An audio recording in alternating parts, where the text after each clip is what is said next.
Alpha team is flying around the forest. The setup for the first Resident Evil foretold what all the other games would be from then on. The game centers around a group of police special forces looking for their comrades in arms who are investigating news reports of cannibalistic murders in the surrounding forests of the fictional Raccoon City.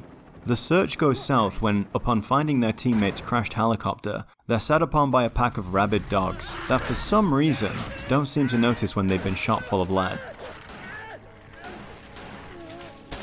At this moment, the Alpha Team helicopter pilot Brad, a man with a reputation for being something of a coward, no doubt a highly sought after quality in Special Forces recruitment, does what any logical human would do in this situation and books it, leaving his co-workers and no doubt his friends at the mercy of this pack of monsters.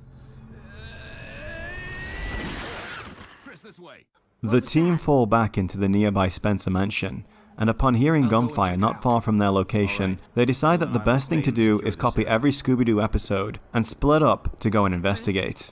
This quickly leads to the revelation that against all logic, the house is now populated by actual zombies, and thus, the game begins in earnest. And regardless of anything else we have to say about shady pharmaceutical corporations, biological weapons testing, and dark conspiracies, this right here is the true core of every original Resident Evil game. A small group of people trapped in an enclosed environment filled with walking corpses that can tank your oh-so-limited ammunition with one objective: survive. If you can uncover the mystery along the way, more power to you. But believe me when I say, there's a reason it's called survival horror, and not just horror. So how does it play? Resident Evil came out at a time when we were still trying to figure out how 3D games should play. The DualShock analog controller, with its standardized left stick for movement and right stick to control the camera, was still a year away from being released, and we were still stuck in old habits brought over from the previous console generation. This, combined with workarounds in the backgrounds to overcome hardware limitations at the time, led to the implementation of a fixed camera's perspective and tank controls. Gameplay in Resident Evil is divided into three basic areas: combat, exploration, and puzzles, with there being a lot of overlap between these three, but the one overarching thread that brought it all together was simply limitation. When the game starts, most of the mansion is locked up behind doors with overly elaborate puzzle locks, limiting where you can go. You have only a finite amount of ammunition, at least at the start of the game, meaning you have to choose your routes and which zombies you engage with very carefully, lest you find yourself overwhelmed and ill-equipped to deal with it. Inventory space is also in short supply, with Jill being able to hold 8 items at a time, and Chris only 6. These items comprise your weapons and ammunition, health items, keys or puzzle pieces you'll need to progress, while still keeping some space free for a couple of new items you might find along the way. And while backtracking through the game's gorgeously pre-rendered environments is a big part of the game's level and puzzle design, as we'll discover later in this remake, you have to be very careful which routes you go down, as the outcome of each run out from a safe room can be, well, devastating.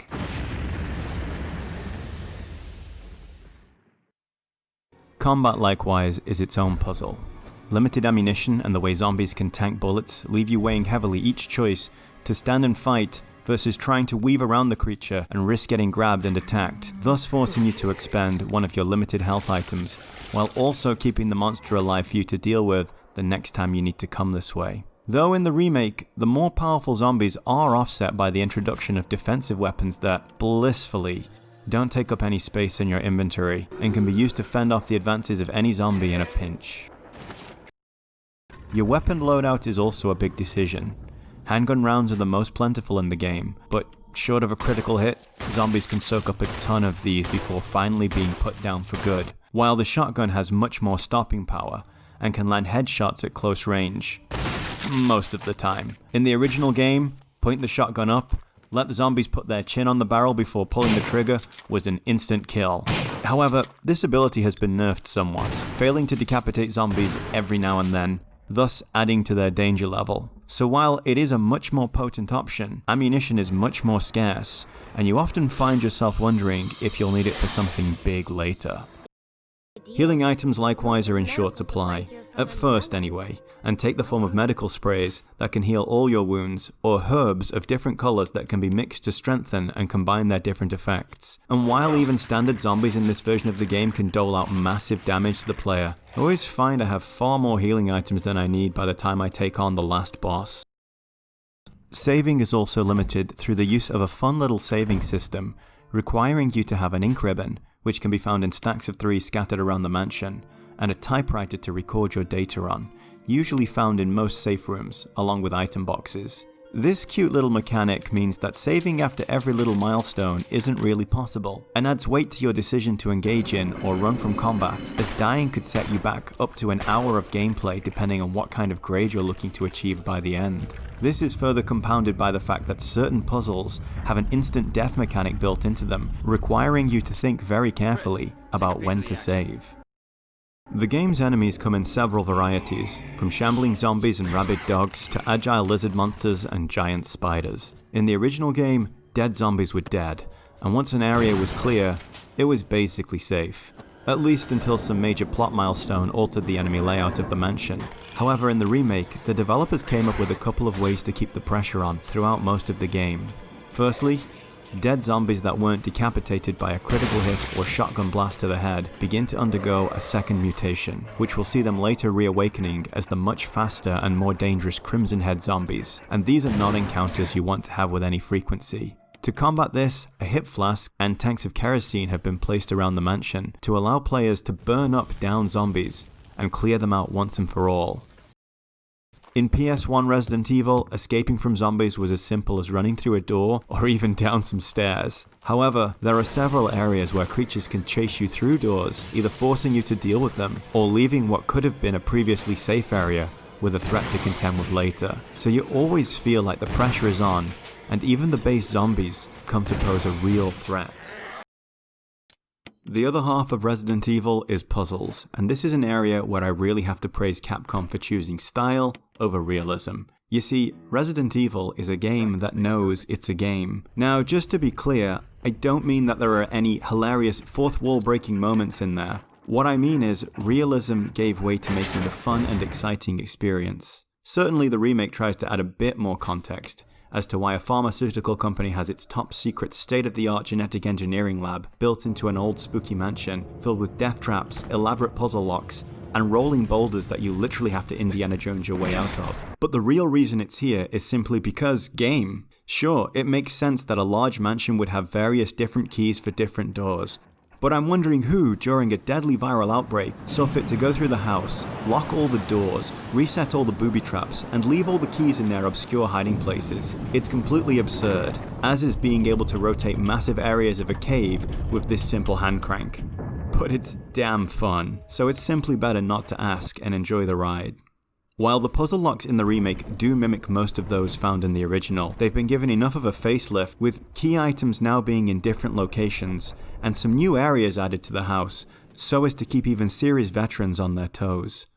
Fortunately, the safe rooms each contain an item box, which are all magically connected by some kind of wormhole technology, making it easy to access previously picked up and stored items without having to make extra trips through the house, again, because game. Believe me, they tried once to make it more realistic, and the results were, well, less entertaining than doing it this way. The point is, gameplay and flow and player experience took precedent over realism, and this is something I think is so important in game design, and something that they really landed here. So let's talk graphics for a moment. And believe me when I say that this game on the PC looks absolutely gorgeous. As this was my first experience with the game, I'm unable to comment on how it compares to its GameCube original incarnation, but there's still a lot to say about this.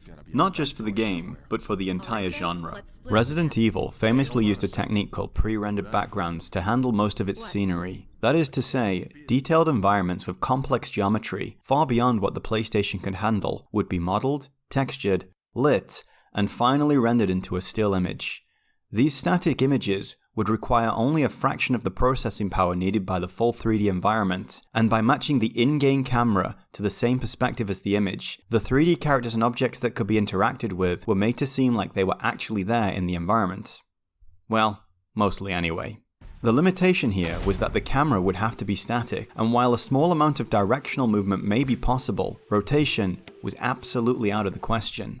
To combat this, the rooms were split up into sections, each with their own dramatic camera angle that would reveal different parts of the room while obscuring others, creating danger and mystery, as you could never be truly sure if you were alone or safe in a given situation.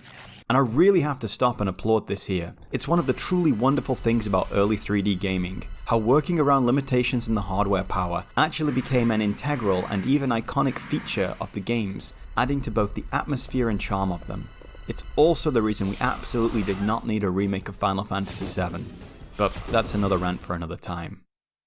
Now looking at the original PS1 and this version, you can see that these environments also have dynamic lighting and shadows that match the lighting baked into the render, which really serves to better set the 3D characters into the image. And let's talk about those character models. Sure, they're not exactly on a par with what the current RE engine can produce in terms of facial detail and texturing.